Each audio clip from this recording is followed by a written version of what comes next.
চাঁদপুর জেলার সবথেকে বাণিজ্যের শহর বলা হয় হাজীগঞ্জকে। ওই হাজীগঞ্জতেই আছে একটি টপ 10 শোরুম। আর এই শোরুমে রয়েছে হাই কোয়ালিটির pant, shirt, Punjabi, T shirt. আর এখানে আপনারা আরো পাবেন তাসবিহ, আতর। চলুন ভিতরে গিয়ে শোরুমটাকে এক্সপ্লোর করি। এই শোরুমটি 100% সিসিটিভি ও সিকিউরিটি দ্বারা নিয়ন্ত্রিত। আমি গেটে প্রবেশ করতেই সিকিউরিটি আমার উদ্দেশ্যে দরজাটা খুলে দিল। অতঃপর আমি প্রবেশ করলাম টপ 10 এর শোরুমে। ভিতরের পরিবেশ যথেষ্ট মনোরম। এখানে খুবই সুন্দর পরিবেশে আপনারা এখান থেকে শপিং করতে পারেন। তবে অন্যান্য সাধারণ মার্কেটের তুলনায় এখানে শপিং করলে আপনাদের বাজেট থাকতে হবে একটু হাই। এখানকার প্যান্ট শার্টের কাপড়গুলা অত্যন্ত হাই আর উন্নত মানের। আপনারা দেখলে অবশ্যই আপনাদেরও কিনতে ইচ্ছে করবে। আমি দেখার পরও আমারও খুব ইচ্ছে জেগেছিল যে এখান থেকে আমি প্যান্ট ক্রয় করব, কিন্তু অর্থ সংকটের কারণে মনের কথা মনেই রইল। টপ 10 ব্র্যান্ড নিয়ে আমি অতিরিক্ত কিছু বলতে চাই না, কারণ টপ 10 পুরো বাংলাদেশে পরিচিত একটা ব্র্যান্ড। টপ 10 এর কালেকশনগুলো অনেক সুন্দর, অনেক ইউনিক।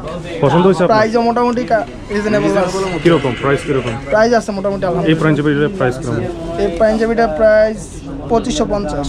2550? আচ্ছা, একটা পাঞ্জাবি কিনতে হলে মিনিমাম কত টাকা বাজেট নিয়ে আসতে হবে? যদি ভালো কালেকশন বা ব্র্যান্ডের কিনতে হয় মিনিমাম 3 হাতে রাখতে হয়। মানে মিনিমাম 2000 2500 এমন থাকতে হবে। টপ 10 এ এত টাকা বাজেট নিয়ে আসতে হবে। আসতে হবে। জি, ধন্যবাদ।